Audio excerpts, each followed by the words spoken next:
He's right behind her. See the two empty chairs? I pledge allegiance to the left. of the United States of America Behind her right. and to the republic for which it stands, one nation, under God, indivisible, with liberty and justice for all.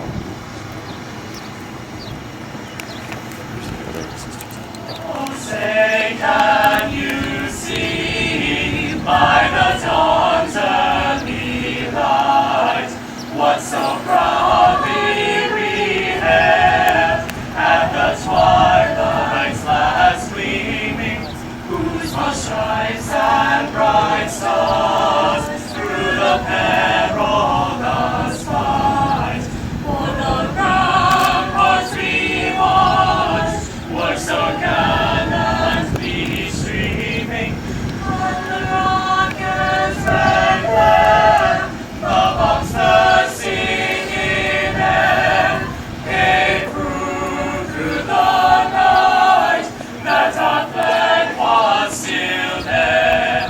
Oh, say does that star-spangled banner yet wave o'er the land of the free, the home of the brave?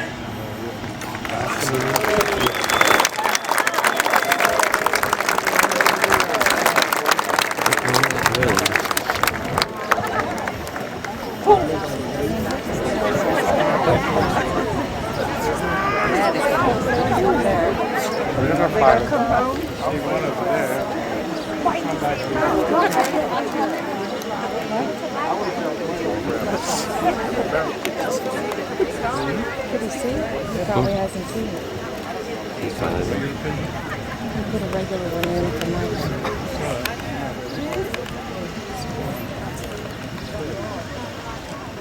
Please welcome our principal. Patty worked tirelessly to create and put on the map of Chopticon High School our fine arts program, and in particular our choral program. Peace Pipers are a name that's known throughout the state. Her madrigal dinners go on without a hitch, and they are one of the, if you've never seen them, you've missed out, but many of you I know have seen them. We are certainly going to miss Miss Kuzmick. We have gifts for her later, but I'd like everyone to please stand and give Miss Kuzmick a round of applause for her 30 years of service to our kids.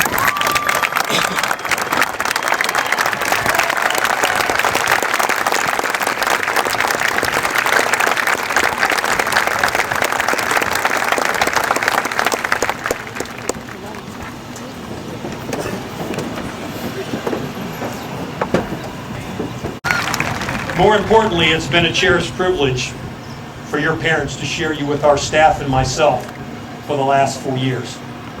As I told you in your freshman year and I told you at your awards assembly, boy, it goes fast. It goes too fast. But I know that you're ready to move on. And I know that we're going to miss this class. And I know that everyone in the bleachers, your parents and guardians, certainly stand with me in understanding that you're ready to take that next step. Graduation is a time to relish the fruits of past achievements, but also a time for each of you to set new goals. Even more important, it's a time to renew our commitment to ourselves, to our family, and to our values. Graduation serves to remind us how closely our lives are intertwined, how successes reflect more than just our efforts. And I saw that more this year than any other year. Now I want to personally thank the members of the class of 2007 for some special moments. I won't capture them all because I have to save some for your class president, and I certainly need to save some for my boss because I love my job here at Chopticon High School. But I certainly am proud of all your awards and scholarships, all the listing of your names that you see throughout the program, what you've all achieved all year long. I'm just so proud of what all of you have been able to do and all of the special areas that most of you excel in.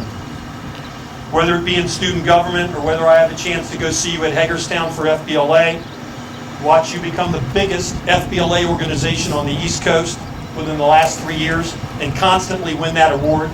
22 of our students, some of them graduating, will go to Chicago in 3 weeks to compete on a national level with approximately 6,000 other FBLA students.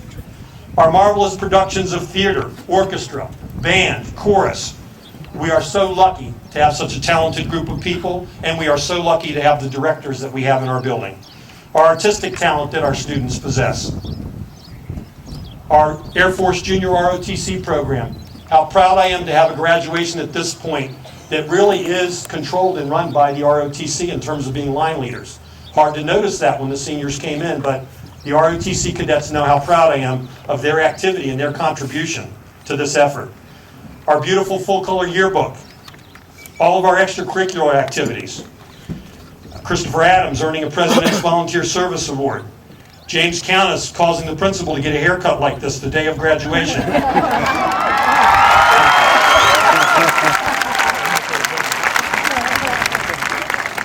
And all James wanted to do was stand there and take pictures and laugh at me. And then he told me it'd look better in a weave when it was done. I said, why didn't you tell her when she started, James? Sheriff Stone, named Field Hockey Coaches Association All-American Academic Squad.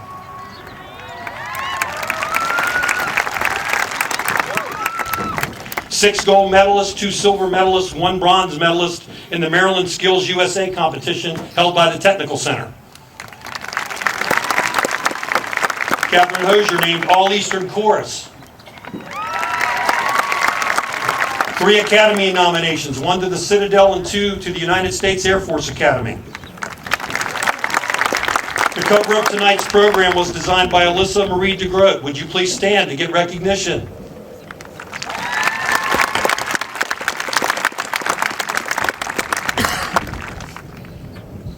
And now to give the audience an idea of how much our students really participate in activities, would you please stand if you, seniors, please stand if you participated in any athletic team during any of your 4 years. Please stand up. Thank you.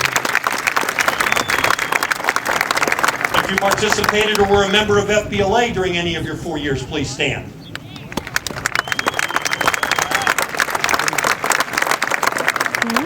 Thank you. Future business If you were a leaders member in of America. band, chorus, orchestra, drama, or the arts, please stand to be recognized.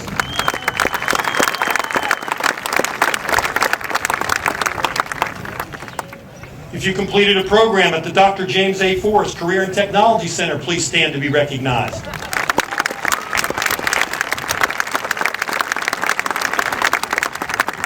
And even though it's a smaller group, it's the most important that we're going to announce tonight. If you are leaving us this evening and shortly signing up in the military service, would you please stand to be recognized?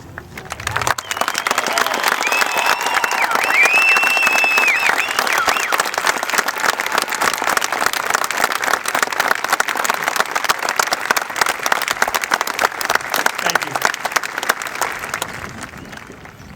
you. If Carrie L. Stratton is in the audience, Master Sergeant, Marine Corps, would you please stand, sir? Graduates coming here, you're recently back from Iraq, and we want to say thank you. Later, one of our valedictorians will also ask for all people ever to serve in the military to stand. But we wanted to make sure that you got a huge round of applause, sir. Thank you very much.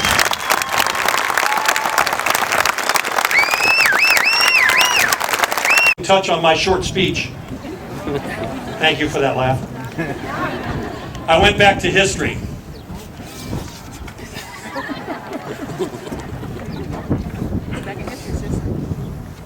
I went back to the first yearbook.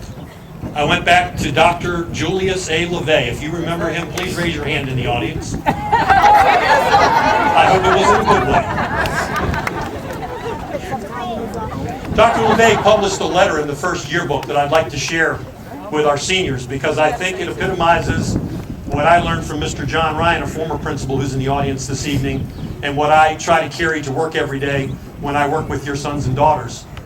And I really think it touches what the Chopticon pride inside, the history of the school means. So this is actually a letter. If you have the old 1966 yearbook, it is in there about on page 3 or 4. The fact that the goal of universal education is arduous, difficult, and costly is merely a challenge to conquer obstacles. The demand to educate everyone up to the level of his or her ability and the demand for excellence in education are not incompatible. We must honor both goals, and we must seek excellence in the context of concern for all.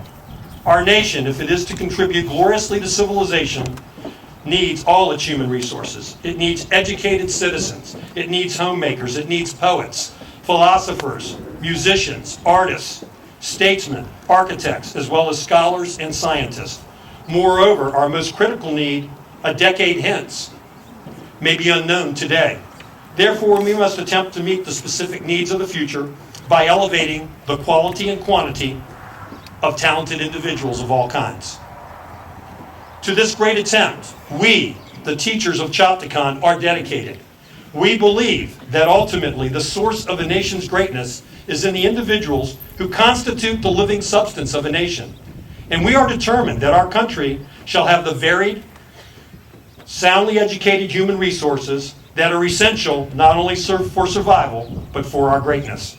I say to you that as a representative of Chopticon, I believe that you graduating students have gained in stature and are advancing toward new and challenging opportunities.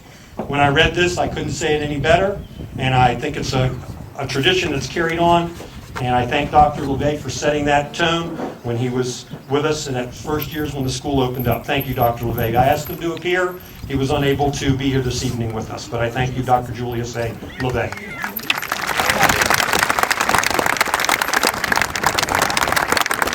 Now when I say finally this time, I really mean it. Finally, I came to school Tuesday, 5:30 in the morning, which is not